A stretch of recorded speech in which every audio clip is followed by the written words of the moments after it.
आपको बताऊंगा principle of banking के अंदर। ये प्रिंसिपल ऑफ बैंकिंग का टॉपिक फॉर्मेशन ऑफ बैंक, यानी बैंक किस तरीके से बनते हैं, कौन कौन से बैंक बनाने के तरीके हैं, बैंक किस कवानीन के तहत बनाई जाती हैं, यानी फॉर्मेशन ऑफ बैंक के अंदर कौन कौन से असूल हैं जो बैंक बनाते हुए देखने पड़ते हैं, या बैंक किस तरीक़ेकार से बनाई जाती हैं, पाकिस्तान में या बाहर दुनिया में एक ही तरीक़ेकार हैं। सबसे पहले हमारे पास जो मेन इसकी हैं 4 types: royal order, special ordinance, cooperative society act, companies act. Pakistan पहला है रॉयल ऑर्डर। पाकिस्तान में जो नेशनल है डोमेस्टिक, यानी वो रॉयल ऑर्डर के तहत से कोई बैंक नहीं बना हुआ, क्योंकि पाकिस्तान में शाही निज़ाम नहीं है। रॉयल ऑर्डर बैंक से मुराद ऐसे बैंक होते हैं जो किसी शाही ख़ानदान के हुक्म पर बने हों, जैसे standard chartered bank, royal bank of England. इस तरह के जितने भी बैंक हैं जो किसी ऐसे बैंक जो शाही ख़ानदान के हुक्म पर बने हुए, उन्हें कहा जाता है रॉयल बैंक। दूसरे नंबर पर बात करते हैं स्पेशल ऑर्डिनेंस। स्पेशल ऑर्डिनेंस से मुराद ऐसे बैंक हैं जो हुकूमत वक्त या मुल्क के सदर के हुक्म पर बनाए गए हों। ये बैंक किसी ख़ास मकसद के लिए बनाई जाती हैं। जैसे पाकिस्तान में स्पेशल ऑर्डिनेंस के मुताबिक काफ़ी बैंक बने हैं, जिनमें स्टेट बैंक ऑफ पाकिस्तान और ZTBL यानी ज़री तरक्याती बैंक लिमिटेड पाकिस्तान, ये ख़ास मकसद के लिए बनाए जाते हैं। इनका काम प्रॉफिट कमाना नहीं होता। तीसरा बैंक की जो मेन किस्म है वो है कोऑपरेटिव सोसाइटी एक्ट, यानी ऐसे बैंक जो कोऑपरेटिव सोसाइटी एक्ट के तहत बनाए गए हों, उन्हें कोऑपरेटिव सोसाइटी एक्ट के अंदर लिखे जाती हैं।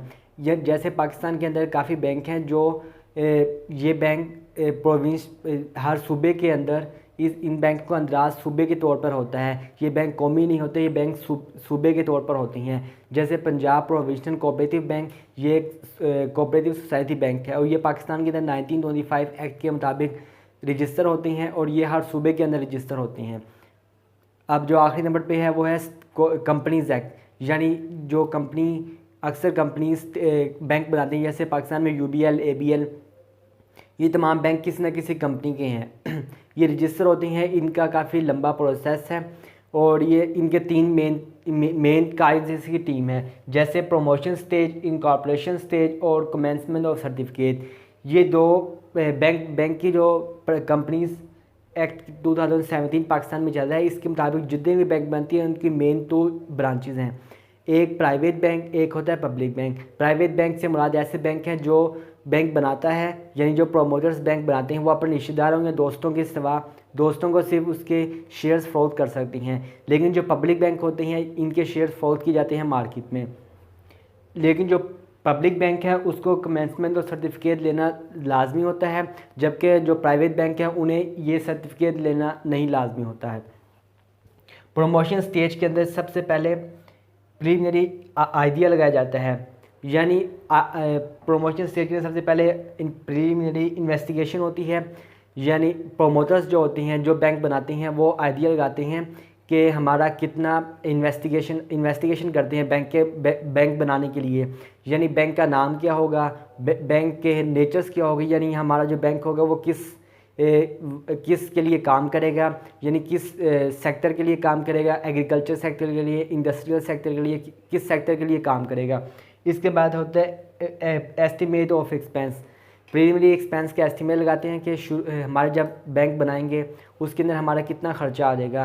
प्रीलिमिनरी एक्सपेंस का एस्टिमेशन होता है। उसके बाद नेम, यानी नेम से मुराद बैंक का नाम प्रोमोटर्स रखते हैं। ज़्यादातर प्रोमोटर्स एक्सपर्ट से बैंक का नाम रखवाते हैं और नाम रखते हुए ये बात देखी जाती है कि इस नाम का बैंक पहले से रजिस्टर ना हो। अगर एक ही नाम के 2 बैंक रजिस्टर नहीं हो सकते। इसके बाद फाइनेंशियल सोर्सेज, उसके बाद जो प्रोमोटर्स होती हैं वो ये सोचती हैं कि हमारा जो बैंक है इसका फाइनेंशियल सोर्सेज क्या होगा, यानी ये शेयर्स हम ज़्यादा इशू करेंगे या डिबेंचर ज़्यादा इशू करेंगे, या हम कौन सी चीज़ ज़्यादा इशू करें, कौन सी चीज़ कम इशू करें। उसके बाद आती है एसेंशियल डॉक्यूमेंट्स, यानी जो बैंक के मेन डॉक्यूमेंट्स होते हैं जिनके अंदर memorandum of bank, articles of bank, prospectus of bank. लेकिन जो प्रोस्पेक्टस बैंक होती है ये सिर्फ पब्लिक बैंक इशू होती है, प्राइवेट बैंक्स में ये नहीं होती क्योंकि उनके शेयर्स फरोख्त नहीं होते। इसके बाद है सेंशन फॉर कैपिटल, इसके बाद प्रोमोटर्स गवर्नमेंट से ये परमिशन लेती हैं कि वो अपने इशू शेयर करने की परमिशन लेती हैं। इसके बाद जो दूसरी हमारी स्टेज आती है उसको कहते हैं इनकॉर्पोरेशन स्टेज। इसके अंदर सर्टिफिकेट ऑफ इनकॉर्पोरेशन मिलता है।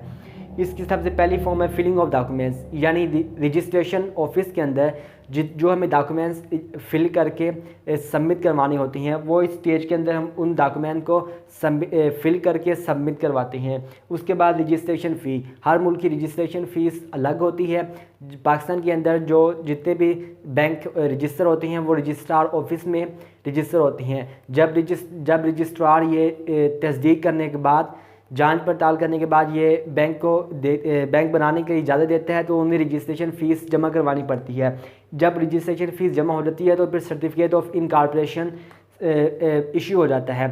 सर्टिफिकेट ऑफ इनकॉर्पोरेशन के बाद प्राइवेट बैंक्स का काम ख़त्म हो जाता है, यानी वो अपना बिज़नेस शुरू कर सकती हैं। लेकिन जो पब्लिक बैंक होती हैं वो अपना बिज़नेस शुरू नहीं कर सकते, उन्हें इसके बाद कमेंसमेंट सर्टिफिकेट इशू करवाना पड़ता है। उसके लिए सबसे पहली बात है अरेंजमेंट ऑफ कैपिटल, यानी जितना कैपिटल ऑथोराइज कैपिटल जितना करवाया था उसमें से जितना इशूड कैपिटल बैंक के प्रोमोटर्स ने सिलेक्ट किया है वो उसका अरेंजमेंट करते हैं उस कैपिटल के, यानी शेयर इशू करती हैं उसकी अरेंजमेंट करनी होती है। इसके बाद इशूनेस ऑफ प्रोस्पेक्ट्स, उसके बाद जो कंपनी ने memorandum of association, articles of prospects, important documents के जो प्रोस्पेक्ट्स बनाई होती है उसको पब्लिक कर देती हैं ताकि लोग प्रोस्पेक्ट्स खरीदें और कंपनी के पास शेयर्स की अमाउंट आ जाए। उसके बाद मिनिमम सब्सक्रिप्शन, यानी रजिस्ट्रार ऑफिस में रजिस्ट्रार एक मिनिमम सब्सक्रिप्शन दे देता है, यानी अगर इससे कम शेयर्स फरोख्त होंगे तो बैंक काम नहीं करेगा, मिनिमम सब्सक्रिप्शन। इसके बाद अलॉटमेंट ऑफ शेयर, जब बैंक के पास अमाउंट आ जाती है शेयर्स की तो बैंक शेयर्स होल्डर को शेयर्स अलॉट कर देता है, इसे कहते हैं अलॉटमेंट ऑफ शेयर्स। ये तमाम आइडियाज़ हैं जिनके तहत फॉर्मेशन ऑफ बैंक कायम होती है। ये Icom part 2 principle of banking के अंदर